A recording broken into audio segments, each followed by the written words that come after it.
What's up, guys? Specstar here today with the 8th and final battle of UNL. And I'm going up here against Thunder in a battle that means a lot for me and not quite anything for him except for potential pride. He is 3-4 and I am 4-3. He is not able to make the playoffs from here, but I do have that possibility. And the way I can make the playoffs is if I win here and the amount I win by is 3 greater than the amount Soap wins by, or if Soap loses, or if Ober loses, or if I win by enough and Lunar loses by enough. So it's a little bit complicated. There's a few ways that things could really shake down here, but basically what I've got to do is I've just got to come here and try to get the best win I can. My build here is actually very bulky. And the reason it's bulky is that differential really does matter for my playoff chances, and I really just wanted to try and stall him out. I don't know if you'd really call it stalling him out, but I brought a good deal of bulk because it gave me the highest chance of leaving this with a good differential if I am able to win this game. So my team here is consisting of a Mega Latios, which is 252 HP, almost full speed, and a little bit of special attack. It has Dragon Pulse, Psychic, Toxic, and Roost. Toxic's right there for the Porygon 2. My Weavile is Adamant Banded, which has speed for the Mega Sharpedo at max speed. It has Knockoff, Ice Shard, Brick Break, which helps with a few things like potentially hitting Shark and also hitting Porygon and Knockoff. Did I say Knockoff? Knockoff, Ice Shard, Brick Break, and a move that I'm a Pursuit, of course, Pursuit. And my low tick is Flame Orb. It is Recover, Toxic, Scald, and Ice Beam. Mandibuzz is specially defensive. It is Roost, Knockoff, Brave Bird, which was to hit the Araquanid to make sure I had a switch and that wouldn't be kind of destroyed by a Spiderweb set. And Roost, Knockoff, Brave Bird, and Defog. And my Amoonguss is physically defensive with Spore, Sludge Bomb, Giga Drain, and Stomping Tantrum. And my Piloswine is specially defensive with Earthquake, Toxic, Stealth Rock, and Ice Shard. And his team has Mega Sharpedo, Porygon 2, Zeraora, Arcanine, Nihilego, Hydreigon. So, I was a little bit concerned about the Porygon in my prep, so that thing's obviously always a little bit of a nightmare to break. Sharpedo always be a problem. That thing just hits really hard when it Megas, but it can only Mega once, so that's relevant. And I was happy that he didn't bring Araquanid. I was pretty concerned about that thing. It had kind of potential to punch through my bulk a little bit. Especially his Spiderweb set would have been very hard for me to deal with. And without further ado, let's kind of get into a battle here that's very significant for us. I decided here that his most likely lead was that Zeraora, and I wanted to lead off with my Amoonguss to prevent it. He's going to lead Nihilego. I'm going to click Stomping Tantrum. He won't be able to one-shot me with anything, and I'll get good information. He goes for Psychic. That damage tells me that most likely he's a speed boosting set, which means timid with more speed than special attack, and he has no boosting item, so that's good to know right there. Here I just want to go into my Piloswine. My Piloswine's specially defensive. I'll take anything from that, and I'll be able to get up my rocks. He goes for Psychic there, and here I just want to get up my rocks, and he's going to get up his own, so that's interesting because speed boost with Stealth Rock isn't the most common thing. I'm just going to click Ice Shard there, and he'll let the Nihilego go down. He goes Porygon 2 here, and I'm actually really happy because Piloswine is specially defensive, packing the Toxic, and I really wanted to get a Toxic off on Porygon. And that just really blew things wide open for us because I no longer need to get Weavile in to break that thing. And I'm just going to throw off Earthquakes. He's on a timer. He's going to have to switch out eventually. Piloswine's health isn't too big anymore since Porygon's on a timer and Nihiligu's gone. He's going to go Hydreigon here. I know Mandy's going to wall that. And he's actually going to go for an Earth Power here, which was a little bit odd. I'm not really sure what that was for. And I'm just going to be able to defog here because my Stealth Rocker's still alive and his Stealth Rocker's gone. So I thought it was just my smartest move there. He's going to go into Zeraora here. Whenever I see Zeraora, I go into Amoonguss. Amoonguss is just a very reliable answer to it. He's going to knock off our Black Sludge and show to be Life Orb. So some interesting information there. He's just going to Volt Switch out, and I believe here I just went for the Spore, which he actually blocks by going into a Poison Pokemon. So good on his end there. That thing's going to be weakened. Here I'm just going to go out into my Piloswine because I know he's going to have to recover up, and that's free rocks for me. And rocks are going to be pretty nice for me, especially since he can't set up any hazards of his own at this point. Porygon's still on a timer, and Piloswine's health still isn't huge for me, so I'm just going to go ahead and click Earthquake. He's going to go back into Hydreigon, but I'm still completely confident in Mandabuzz's ability to take this thing on, and I'm just going to go right into Mandabuzz. He's going to go for a Heat Wave here. I'm still at pretty good health, and he's going to go right out into the Porygon 2, and I believe I'm going to Roost off here just to make sure I'm nice and healthy no matter what. He'll bring the Porygon here, and based on the way he played the Piloswine, I am fairly confident he doesn't have Toxic. I think he would have Toxic the Piloswine if he had it. So here I'm now confident enough to click Knockoff with my Mandabuzz, and I'm just going to make this Porygon even easier to deal with. It's now poisoned and it doesn't have its Violate. And my Mandabuzz is now weakened, but it's healthy enough, I guess you'd say. It's at enough health where I don't really need to worry too much about what level it's at. And I'm just going to bring Piloswine in on this again, and I'm not going to get aggressive at all. I'm just going to stay clicking Earthquake, make sure I keep Porygon low and lowered, and I'm going to bring Mandabuzz in on Hydreigon as I've been doing.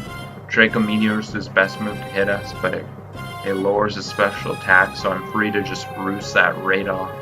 Second one's doing nothing. I imagine he's trying to fish for a crit there, which I don't blame him. Kind of in a tricky position right now. It's kind of what he had to do. And I'm just going to be roosting again, I believe. No, I went for knockoff here, actually. And he goes on his Mega Sharpedo. The chip on that's actually not too bad. And I'm going to go in my Milotic here. I assumed Ice Fang would be most likely, and I'm pretty sure he wouldn't want a Mega before he got a Speed Boost, because it kind of throws away the thing for later, and I knew Weavile could come in on it afterwards. And I'm just going to recover here in case he decided to Mega and go for a Crunch. Now I'm going to Scald here.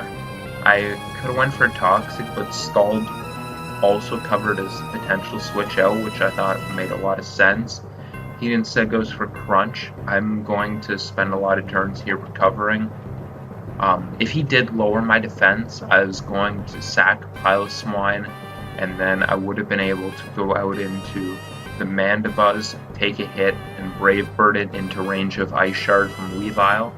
I also would have been able to, if I wanted to, bring Milotic back in after a switch.